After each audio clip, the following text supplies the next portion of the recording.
Dear students of class 9A and 9B. Today's lesson, lesson number 9. Lesson number 9, topic the Mughal Empire. What are the points I am going to teach you? Here are the points I am going to teach you. Point number 1, monuments, Red Fort, Delhi.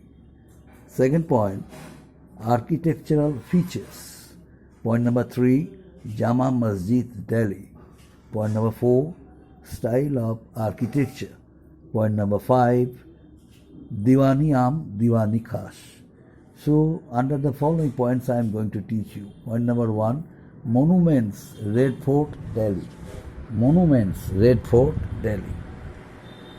You know, Red Fort was constructed by Mughal Emperor Shah Jahan. Now, why was Red Fort constructed? Red Fort was constructed with a view to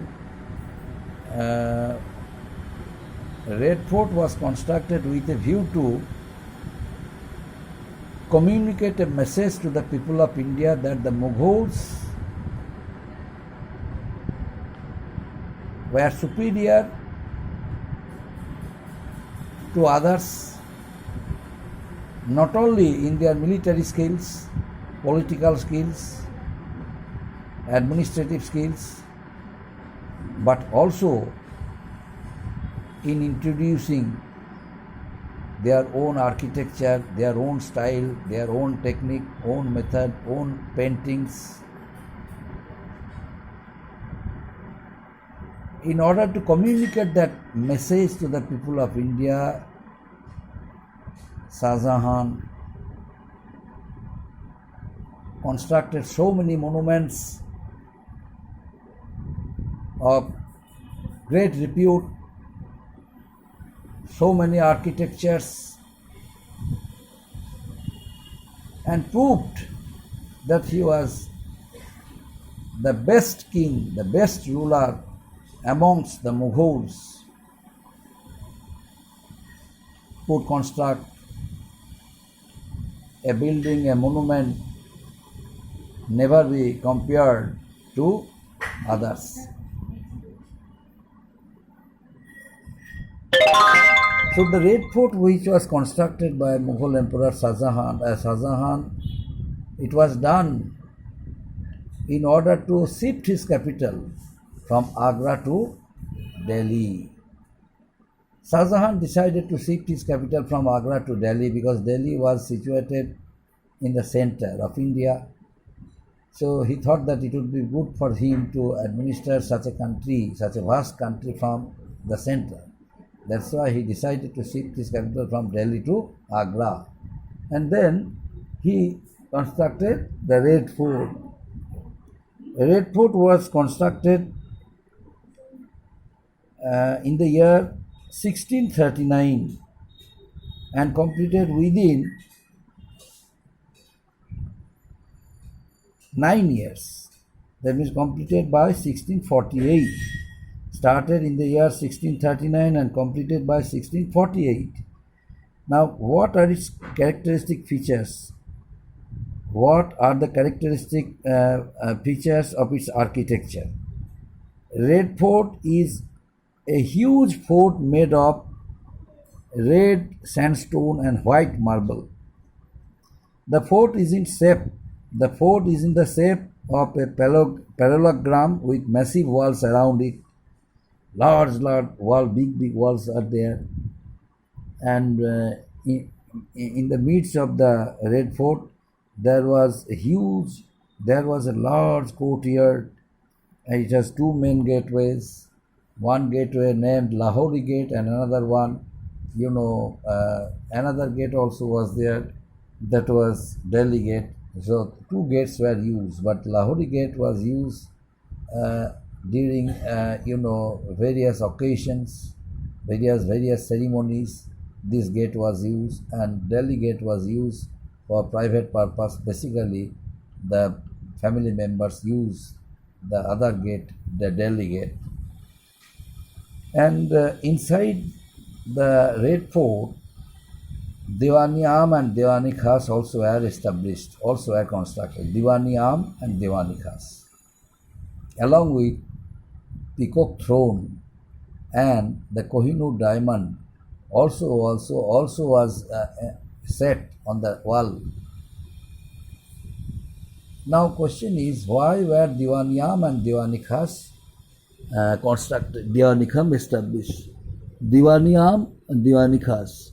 Before discussing about the Diwani Am, Diwani Khas, I would like to discuss about the Jama Masjid.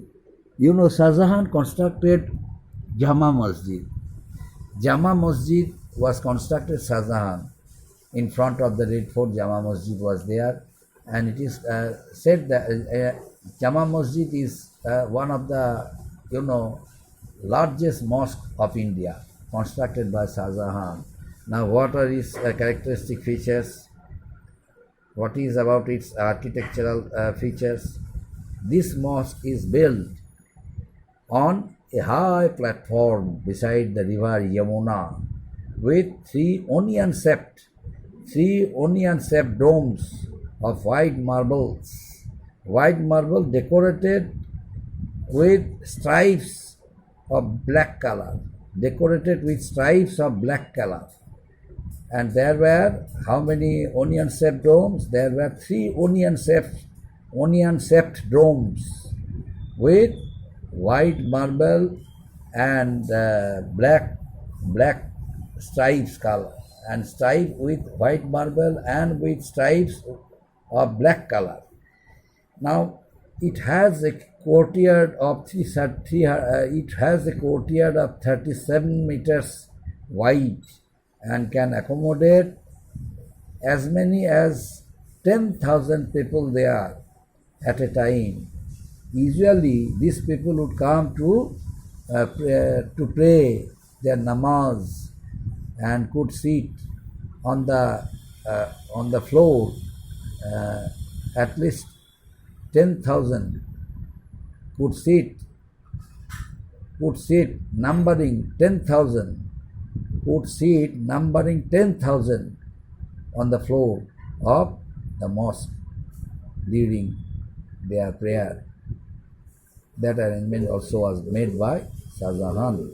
It has 4 minarets in the 4 sides, in the 4 corners, and a flight of 31 majestic steps leading to, imposing gateways on 3 sides of the courtyard. Besides, the face of the massive, prayer hall consists of 11 arches. There were 11 arches of the prayer hall, and this is the most spectacular feature of the magnificent construction compared to the other large mosques of the world. But in India, this mosque is the oldest, is the largest mosque, Jama Masjid, constructed by Shah Jahan. Jama Masjid, and besides Jama Masjid, 2 more points I would like to discuss on it. The style of architecture already I mentioned. The last point, Diwani Am and Diwani Khas. Diwani Am and Diwani Khas. Diwani Am and Diwani Khas was constructed by Shah Jahan inside the Red Fort. Now, Diwani Am was a place the common people used to come to meet Shah Jahan. Common people used to come to meet him. Why? Because of the reason they had many grievances against the officers, against the ministers of king's administration. A number of ministers and junior officers, they tortured the common people. They collected revenues during harvest, during the time of famine, forcefully. They also tortured them physically and mentally. They also would become a cause of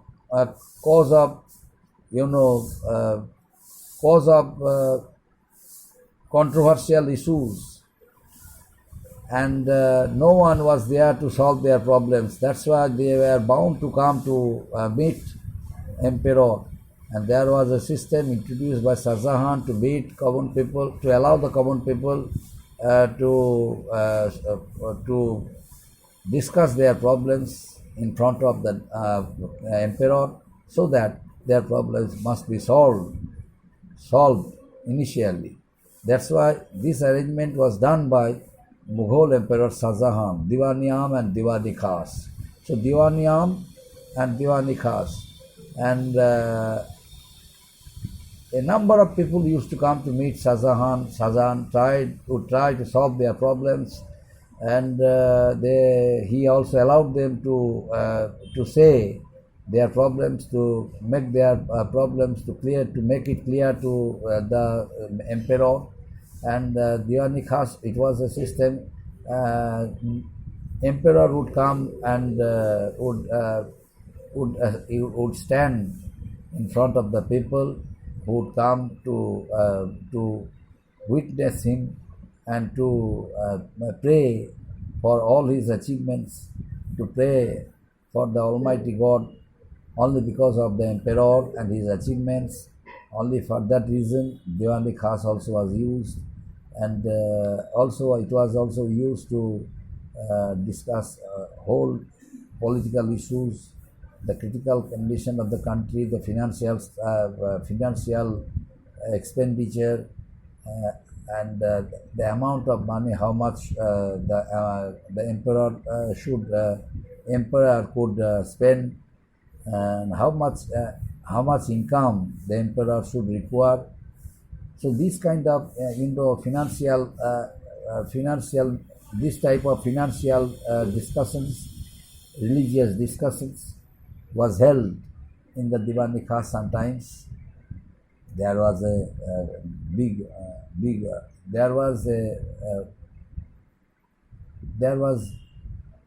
there were many big halls, in order to allow the people, in order to allow the employees, the employees and the officers, ministers, to discuss the whole issues in front of the emperor. And while constructing these two, Diwan-i-Am and Diwani-Khas, Mughal Emperor Shah Jahan used white marbles and make it very attractive to the visitors, to the outsiders who would come and sit on the floor of Diwan-i-Am and would stand outside Diwani-Khas. There was a use. It looked very nice because of the use of white marble. And so these are, up to this, before discussing all these things, I would like to analyze one more point, that is, why did Shah Jahan spend money for the growth of development of Mughal architecture in India? Akbar was there, the great king, the famous king of the Mughal dynasty. But he could not spend such amount of money what Mughal Emperor Shah Jahan spent in constructing buildings, monuments, palaces, etc., etc. The cause is Shah Jahan wanted to communicate a message of the people of India that the Mughals could construct good buildings, large buildings, mosques, and they could introduce their own style of architecture, own style of painting. The Mughals could introduce because of their earnings, so that the people of the next generation must remember the Mughals forever. That once upon a time the Mughals were there in India, who not only ruled the country but also constructed so many beautiful mosques, buildings, monuments, domes, and so on. the style, Mughal painter, the Mughal painting, Mughal architecture, Mughal style, Mughal painting, Mughal architecture, these all left a vivid impression of the Mughals and attracted the people, the visitors of the world till today. That's why Shah Jahan constructed so many buildings, monuments, mosques, etc., etc. And Akbar also could spend money, but Akbar remained busy in strengthening the integrity and sovereignty in the country. Akbar wanted to make sure the economic stability of the country. Akbar introduced a new system of administration and new policies. He wanted to bring all communities of India, all people who had different languages, different cultures, different styles, different religious concepts, to bring under one umbrella. But Akbar ultimately succeeded. He was able to establish a rule for the people, by the people, and for the people, by the people, of the people. Why? Because of his policy of tolerance. Policy of tolerance. He was a tolerant ruler. He had equal respect for all religions. That's why, in strengthening the country, in strengthening its financial ability, in making a good administration, and in fighting against his enemies, in extending Mughal Empire, Akbar spent his time, and by way of doing it, he spent 49 years of his life as a successful ruler of India. That's why he had not got much time like Shah Jahan to construct so many new buildings, mosques, monuments, domes, etc., etc. That's why, my dear students, Shah Jahan did it with a view to communicate the message to the people of India that the Mughals were able, the Mughals were the rulers of India, constructed such buildings, such beautiful mosques, such monuments, and proved their skills, their talents in all respect. Up to this, my dear. Thank you.